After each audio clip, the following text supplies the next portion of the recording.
Yo, what's good? Today got cell division. So we'll just get right into it.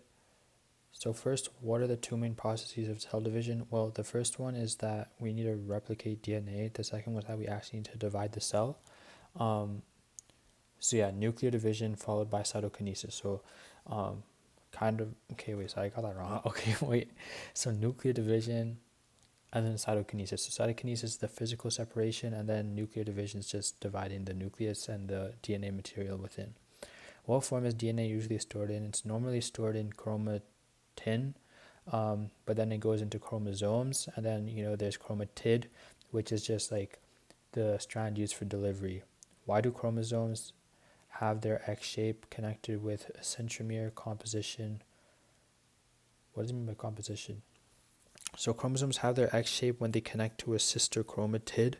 So the two sister chromatids are connected via the centromere. Let's see if I'm missing anything. So chromatid is one half of a duplicated chromosome. Chromosome, dense packaging of chromatin existing during mitosis and meiosis. So is that the composition, I guess? They just made up a DNA.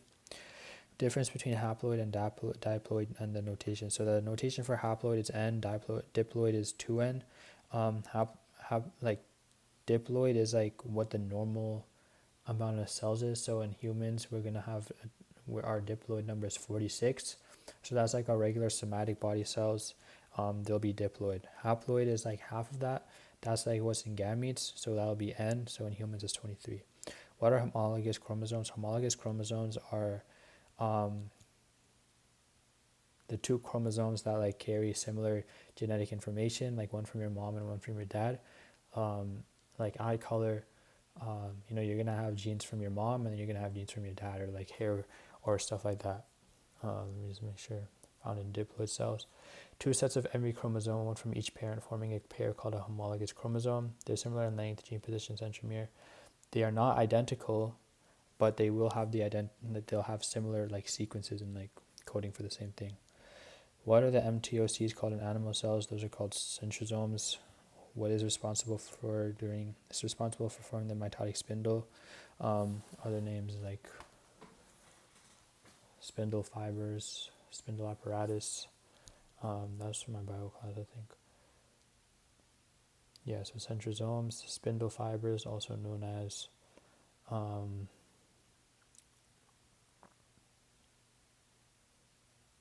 even know. It doesn't say here. They're called spindle fibers, mitotic spindle. Yeah, whatever. Okay. How is the mitotic spindle attached? It's attached via the enzyme kinetochore enzyme. So like they'll like eat away at the mitotic spindle and pull the two chromosomes apart from each other. Yeah, so it's just attached. It's not the same as a centromere. It's just there. Yeah. Difference of somatic and germ cell. What's cell division for each, and difference brief. So kind of what I said earlier. Somatic cells are 2N, so the diploid. Germ cells are haploid, so N. Cell division for somatic cells is just mitosis, and then you're going to use meiosis for germ cells. Difference, meiosis, you go through two kind of sets of like phases, and then mitosis just one. So the 5 phases of mitosis are prophase, metaphase, prophase, prometaphase, metaphase. Prophase, prometaphase, metaphase, anaphase, telophase. Then the nuance is kind of like cytokinesis. Cytokinesis and telophase happen at the same time, like simultaneously. However, cytokinesis is not really considered part of mitosis. So the 4 events of metaphase. Wait, did I already do these questions? Oh, yeah. So the four events of for the. Did I not talk about prophase here? So the 4 steps of prophase. Here, DNA will begin to condense. The nuclear and nuclear, no, not nuclear, the nucleolus will begin to disappear. The centrosomes will move to like opposite sides, and then the mitotic spindle will also begin to form. In prometaphase, the nucleus disassemble. Bro, I don't know what do you mean by difference of nucleolus and nucleus. So prometaphase, the nucleus will disassemble. Chromatids will begin to form, like condense. The chromatids will then also attach. Or wait, is that the correct terminology? Let me look. So chromosomes are condensed even further, and then each chromatid will be connected to a kinetochore. Then the mitotic spindle will continue to develop, and the centrosomes will move to the, will get to the opposite side by then. 4 events in metaphase. So at this phase, the kind of equatorial plate will form. That's where all the chromosomes or chromatids are like all aligned in the middle of the cell.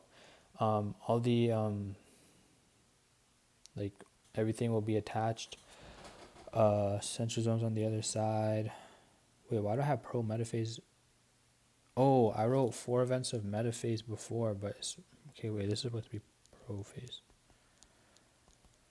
Okay, so the 5 events of pro-metaphase, the 4 events of metaphase that we were talking about now. So all the chromosomes will line up at the equatorial plate, or like that middle place, metaphase plate. The centrosomes will be at the end, like I said. What else is there? It doesn't start actually separating yet. One thing is that you could do karyotyping here,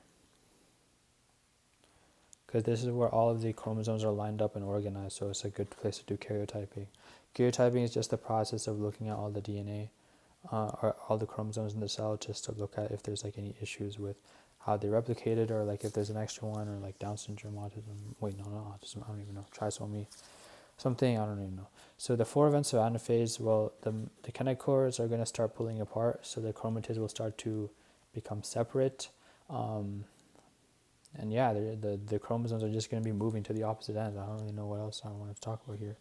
Microtubules shorten, chromatids are pulled apart. Each sister chromatid is now considered.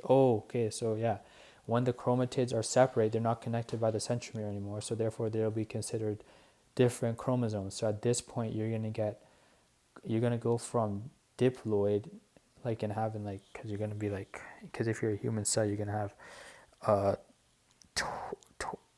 you're gonna have 20. Wait, hold on.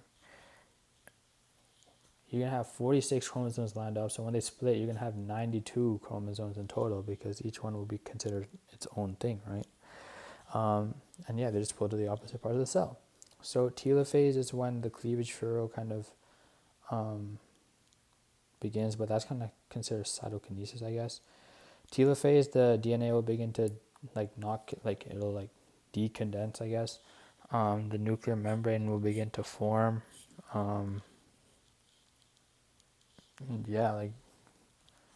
What else is there to say about it? Nucleoli reappear, 2 nuclear envelopes develop. It's kind of like the same thing you're saying. Chromosomes will decondense into chromatin. The spindle fibers will disappear. Okay. What is the difference of telophase and cytokinesis, animals and plants? So animals, they don't have a cell wall, so they don't have that issue. But plants, they'll form a cell plate, which is basically just a cell wall in between, and then it'll just develop into the wall. Animals, on the other hand, they're gonna form a cleavage furrow, which is just actin and myosin filaments, just forming around the cell, just making that cleavage, and then they'll just close and form 2 membranes. Not 2 membranes, just form 2 different cells. So what are the 2 main differences of meiosis and mitosis? Meiosis 1 and mitosis. So in meiosis 1, in prophase 1 of meiosis, it's not the sister chromosomes that are attached, it's the homologous chromosomes that are attached. It's just those homologous chromosomes are attached. Each one will be duplicated. They'll still have their sister chromatids, so we're going to have the same amount of chromatids and chromosomes in mitosis 1. However, in mitosis, each chromosome is aligned along the plate, and then when they pull apart, it's going to be chromatids getting pulled apart. so you have a higher number of chromosomes. But in like meiosis one, you're gonna have the homologous chromosomes paired up. They're not connected, so they're like, even when you pull them apart via kinetochores, you're not gonna have an increased number of chromosomes. You're gonna have the same number of chromosomes. However, now the cell will become haploid after that division because you pulled a whole chromosome rather than half a chromosome to the other side. So now only some of the cells information is on one side and half of the other half is on the other side, because we're pulling it apart from the homologous chromosomes. What is chiasmata? Chiasmata, that's like the region of where crossing over happens, like genetic recombination, I think. Let me like look.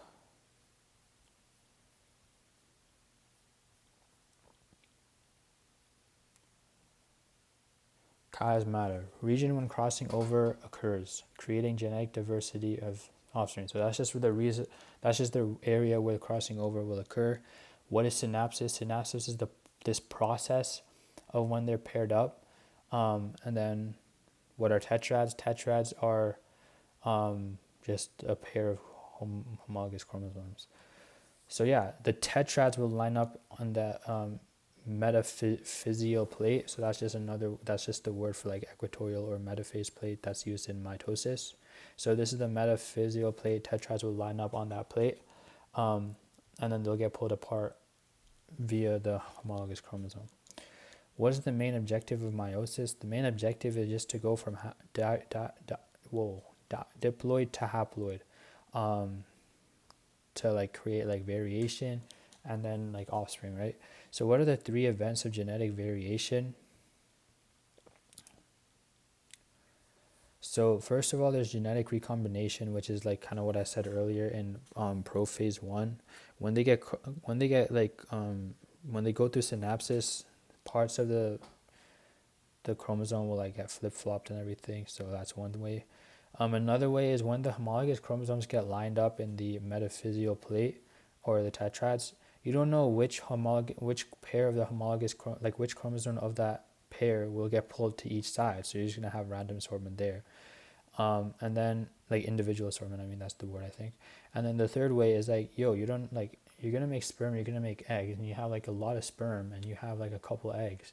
So you never know like which one is going to combine with which one. Like, there's random fertilization. So yeah. Phase outside of mitotic phase, 3 subs of it. So there's interphase, right? There's the mitotic phase, which is a small portion of the entire cell cycle. The other side is called the interphase, right? There's no way I messed this simple one up, bro.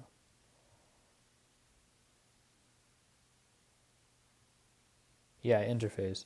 So inside of interphase, we have 3 subsections of it. We have G1, S, and G2. Do I have to explain what each one does? Okay, I will. So G1 is kind of where, like the cells decide and like, are we ready to replicate? Like, are we trying to replicate? Like, do we need to replicate? Is it like, are we looking good to replicate? Do we have enough space? Like, are we like good to replicate? Like, do we need to? Are we at the appropriate size? And it'll start to duplicate the proteins and all that stuff, right? That's basically G1. So yeah, just growing out the cell, preparing for protein synthesis, and preparing for cell division. Now there's S phase. That's the second kind of part of interphase. S phase is simply just the replication of DNA and also centrosomes. Centrosomes and DNA will replicate. DNA replication will not occur during mitosis because we're going to already have the DNA replicated. So now what is G2? G2 is like the commit, right? Like we're like, yeah, we're going in for this. I mean, we already committed with S phase, but it's like, we're going in for this. We're replicating our proteins. Organelles are beginning to get replicated, and just the cell continues to grow. So, we're just checking if everything's ready, and then we're going to go into mitotic phase. What phase of a cell? That's called G0. 2 terms to describe it. I never heard these terms before. It's like quiescent and senescent or something like that. But yeah, one of them means that we're never going to move on, and one of them means that we're just like choosing to be it. I believe that quiescent is that we're temporarily off, and then senescent is like, yo, we're like never replicating again in our life. So that's like nerve cells. That's an example of senescent cells or something. Okay, so now what are the two functional limitations of the size of the cell? So first of all, there's surface area to volume ratio, or S to V ratio. So, we want to have a high surface area to volume ratio, right? Yeah, so we want to have a large surface area to volume ratio. Um, why you may ask? Well, like if the cell is too big, it's gonna have a lot like large organelles and proteins and all that, right? So with like a large cell volume, then you're gonna have more waste and you're gonna need more nutrients. And the only way to get those nutrients in and out is through the cell membrane. So in order to like be efficient, like you don't want to have too big of a volume because then your poop is gonna be locked inside the cell, right? And it's gonna be like like you're gonna be loading it out, and that's going to be inefficient for your cell because that's just like not good. So ideally you want to have a large surface area and a smaller volume so that you could have more efficient exchange of nutrients in and out of the cell. So now the other one is genome to volume ratio. This is something I just learned as well, G to V. And ideally with this one you want to have a small uh wait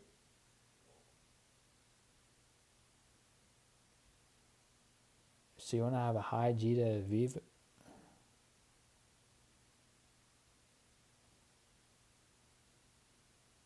Okay, so oh yeah, you want to have okay, because these are just ways to say like, yo, the cell needs to be small. So it just makes sense that you want to have a high genome to low volume ratio, or a high surface area to low volume ratio. So okay, that kind of makes sense now. So what does the genome mean to it, bro? Like, what does it mean, bro? Like, well, like, like the way it works is like genome to volume. It's like, yo, when you have a large cell, you're gonna have a lot of proteins. You're gonna need to make a lot of proteins, and you're gonna need to like regulate those proteins. So if you have too large of a volume, then it's gonna be hard to regulate all those proteins, and it's gonna be hard to like make enough proteins because you're not gonna have that much genetic information because you just have a limited amount of DNA, bro. So it's just not gonna work if you have too large of a volume. Yeah, so if it's too small, the cell cannot sustain regular cellular activities. Um, and yeah, exceeds the ability of its genome to produce enough amounts of regulation for cellular activities. Okay, that's kind of what I said twice now. So how do we get around these limitations? There's an example of this actually. It's muscle cells. Muscle cells do not replicate.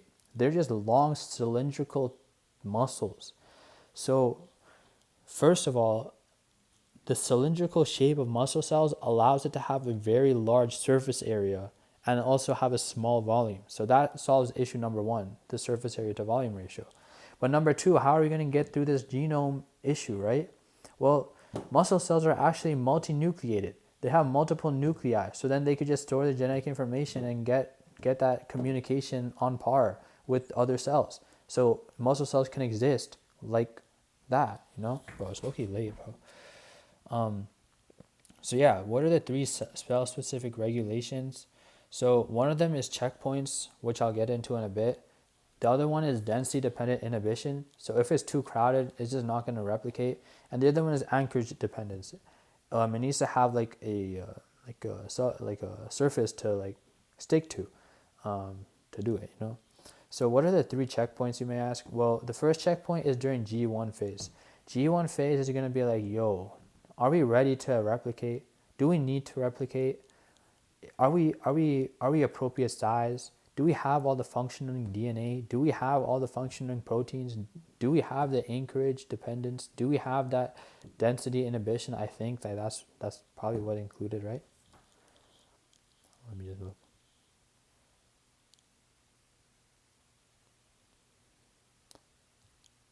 Yeah. Do we have sufficient nutrients? Do we have the necessary cell products? Are we adequate cell size? Do we have healthy DNA? If so, then we'll move on to the S phase. So now you may think like, yo, at the end of S phase, we should probably have another checkpoint to see if all the DNA is like correct, right? No, we don't have a second. We don't have a second checkpoint during S phase.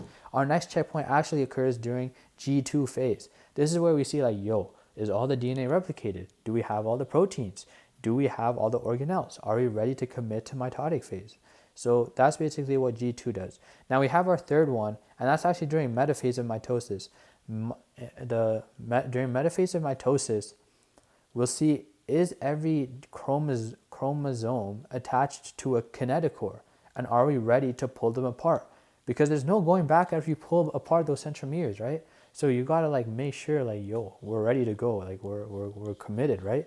So that's the other phase. I mean, that's the other checkpoint.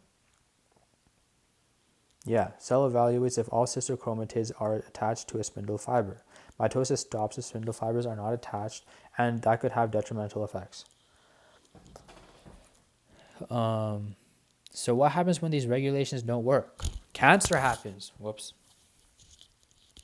Cancer happens, bro.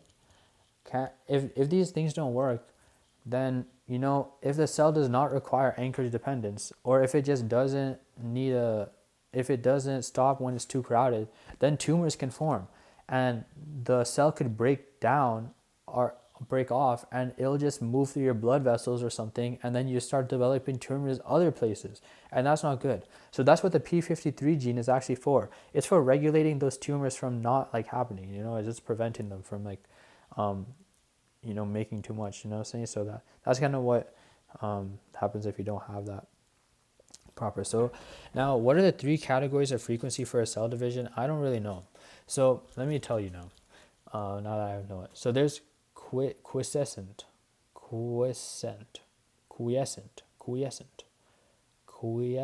stable.